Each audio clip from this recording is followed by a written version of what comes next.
We begin with an investigation into the potential dangers of accidentally leaving your car running with some keyless ignition systems. They've played a role in a number of deaths by carbon monoxide, which in some cases can kill you after a handful of breaths. Tonight, ABC's Alex Perez finds out if your own car can put you at risk and how to stay safe.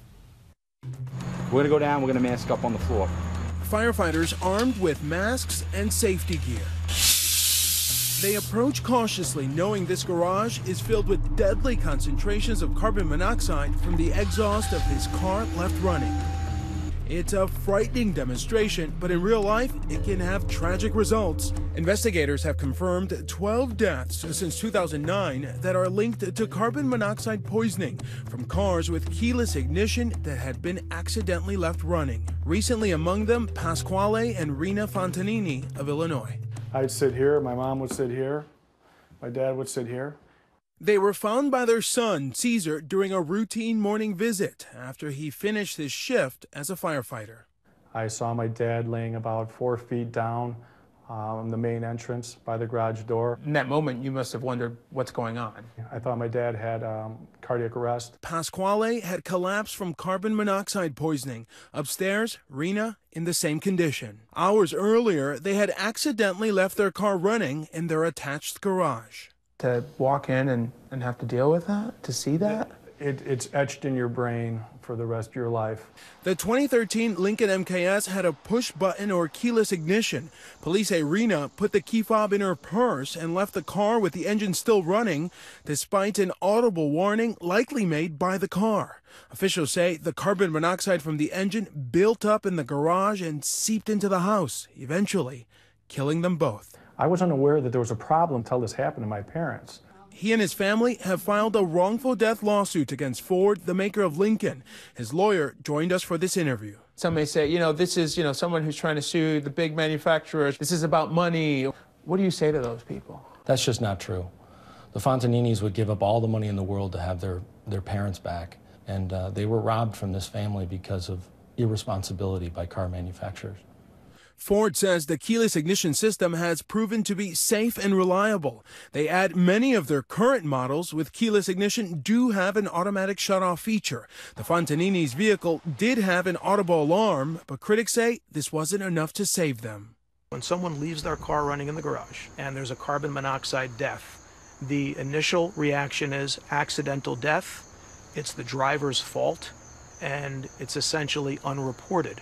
Noah Kushlevsky is a lawyer who represented several victims and their families. Once we know that there's a mistake that a user is making, that a driver is making, and we know it's a mistake that's going to be made again and again and again, you no longer can push the responsibility off of a person making a common mistake. Some of these new keyless cars also feature quieter engines, so it's easier to exit the car without hearing that it's still running.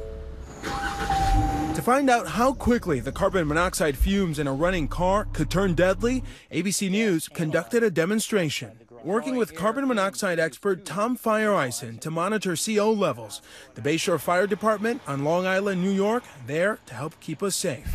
The car, a 2015 Chrysler 300, one of many on the market with keyless ignitions and no automatic shutoff. This garage, freestanding.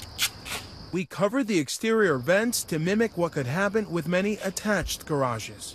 After our producer exits the car without shutting it off, he hears no alarm outside the vehicle.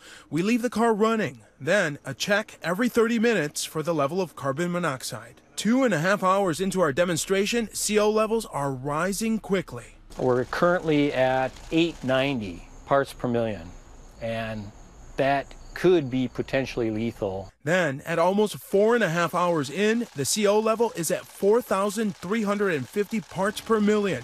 Lethal levels. If you were to go inside this garage right now and close the door, you would probably lose consciousness within 5 to 10 minutes, and death would follow shortly thereafter. At this point, the fire department too worried about the danger to continue, so we stopped the demonstration. We've seen things up in the high thousands. You're talking about 4,000 ppms. That's in such a small area too. It would be sudden onset of symptoms, and you'd be in death within minutes. For the Chrysler in our demo, there are alerts inside the car, but critics say that's not much use if no one is in the car. Chrysler tells us its cars meet or exceed all applicable federal safety standards. Most cars do have some kind of visual or audible alert when you leave the car, and some, like this newer Lincoln 2015 MKS, have an automatic shutoff. Critics say that's what all cars should have. If you know it's a safety risk and you have an easy way to fix the problem, then why wouldn't you do it on all cars? The National Highway Traffic Safety Administration has proposed a rule requiring a brief but piercing alarm, not an automatic shutoff. The Alliance of Automobile Manufacturers, which represents 12 automakers, has been opposed to the proposed NHTSA rule, saying after it was first introduced in 2011 that no rationale has been offered for concluding that the proposed audible alarms would actually reduce the identified risks of carbon monoxide poisoning or rollaway. They now tell us that auto safety is their top priority, and they're working to further develop best practices. NHTSA says it is reviewing public comments and will issue a final rule in February. With their lawsuit against Ford pending, the Fontanini family hopes for changes that will put an end to what critics call a silent killer. The whole reason we're doing this is to prevent that from happening and hoping that my parents are the last of accidents that happen. The consequence for a consumer of mistake shouldn't be death. For Nightline in Chicago, I'm Alex Perez.